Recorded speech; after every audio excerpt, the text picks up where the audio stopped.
Hello बच्चों, let's read the question. The question is, a parallel plate capacitor is made of two dielectric blocks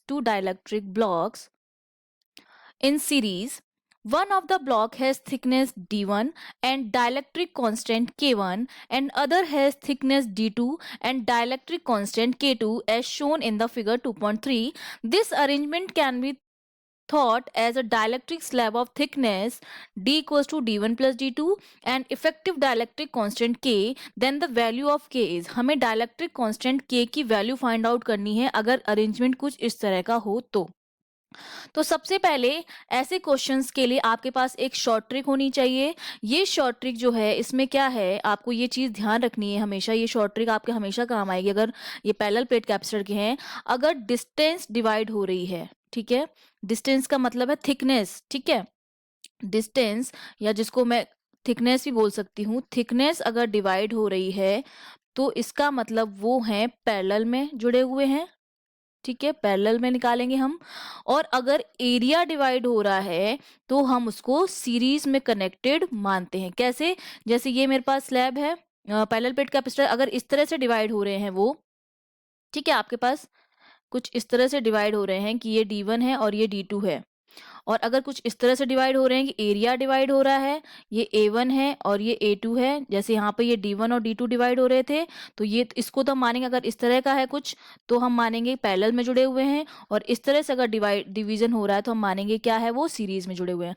अब आपको पता है कि थिकनेस डिवाइड हो रही है D1 and D2, that means ये आपस में कैसे जुड़े हुए हैं, पैरेलल में जुड़े हुए, मतलब इनका जो वो है वो कुछ इस तरह से अरेंजमेंट, एक ये है पैरेलल प्लेट और एक ये है पैरेलल प्लेट, ठीक है। इसका हमने मान लिया D1 है, डिस्टेंस गिवन है, और इसका D2 है, डाइलेक्ट्रिक कांस्टेंट इसका K1 है और इसका K2 है, और हमने ये एज्यूम कर लिया है कि जो कैपेसिटेंस है इसका C1 है और इसका C2 है। तो अब हमें क्या निकालना है, इक्विवेलेंट निकालना है, और हमें पता है कि थिकनेस डिवाइड हो रही है, तो जो इक्विवेलेंट आएगा वो किसके हिसाब से आएगा, पैरेलल के हिसाब, सॉरी ये मैंने उल्टा लिख दिया है, जस्ट अ मिनट, ये मैंने उल्टा लिख दिया है, जस्ट अ मिनट, मैं इसको चेंज करती हूँ। ये अगर थिकनेस डिवाइड हो रही है दैट मीन्स वो सीरीज में है, और अगर एरिया डिवाइड हो रहा है दैट मीन्स वो पैरेलल में है। Okay, just a minute, I will correct it. Thickness divide हो रही है दैट मीन्स वो किस में है, सीरीज में जुड़े हुए हैं, और एरिया अगर डिवाइड हो रहा है दैट मीन्स ये किस में है, पैरेलल में है। तो मतलब ये वाला जो है ये किस में जुड़े हुए हैं एक दूसरे से, ये सीरीज में जुड़े हुए हैं। तो जो सी इक्विवेलेंट आएगा सीरीज के लिए जो आता है वो कितना आता है, 1/C equivalent equals to 1/C1 plus 1/C2। और C1 और C2 की वैल्यू क्या होती है, जो कैपेसिटेंस होता है वो कैसे दिया जाता है, A epsilon not upon D dot K1, क्योंकि इसका K है, और C2 की वैल्यू कितनी आ जाएगी, A epsilon not upon D dot K2। तो हमें क्या करना है, सिंपली यहाँ पर C1 और C2 की वैल्यू करनी है। तो A epsilon not upon D, तो A एप्सिलॉन नॉट तो क्या आ जाएगा, कॉमन आ जाएगा, क्योंकि इसमें D1 आएगा इसमें D2 आ जाएगा। तो A एप्सिलॉन नॉट मैंने क्या ले लिया, कॉमन ले लिया, सॉरी इट इज 1/एप्सिलॉन नॉट, वो मैंने क्या ले लिया है, कॉमन ले लिया है। ओके, क्योंकि दोनों में ही वही सेम है, तो इसको तो मैंने क्या ले लिया, कॉमन ले लिया। तो ये मेरे पास हो जाएगा 1/A एप्सिलॉन नॉट। अंदर मेरे पास क्या बचेगा, अंदर मेरे पास बचेगा D1/K1 प्लस D2/K2। सिंपल, यहाँ पर मैंने केवल C1 और C2 की वैल्यू रखी है जो यहाँ से रखी है, ठीक है। उसके बाद A epsilon 1/A epsilon naught common आ जाएगा, क्योंकि 1 में वैल्यू है, ब्रैकेट में बचेगा D1/K1 प्लस D2/K2।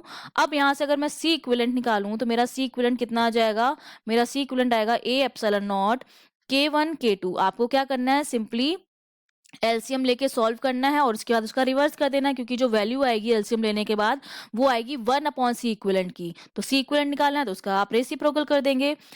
ये वैल्यू हमारे पास कितनी आ गई, D1/K2 प्लस K1/D2, ये मेरे पास आ गया सी इक्विवेलेंट।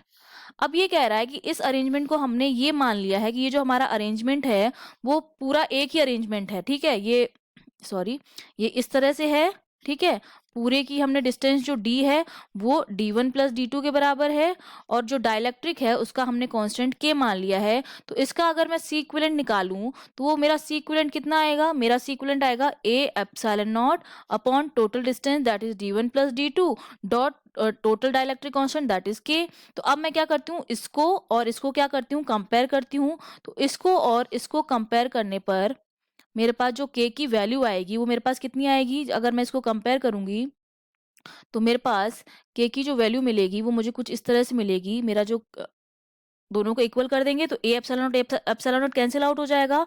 तो मेरे पास जो k आएगा वो मेरे पास क्या आएगा, k1 k2 d1 plus d2 upon d1 k2 plus k1 d2। I hope आपको समझ में आया कि k की वैल्यू मैंने कैसे निकाली है।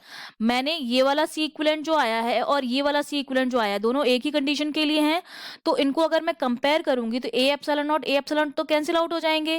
तो कैंसिल आउट होने के बाद k की जो वैल्यू आएगी वो कितनी आएगी, d1 d2 इस तरफ चला जाएगा तो k1 k2 into d1 plus d2 ये वाला, और ये अपॉन में ये वाला है ही। अब हम देख लेते हैं k की ये वैल्यू कौन से उसमें दे रखी है।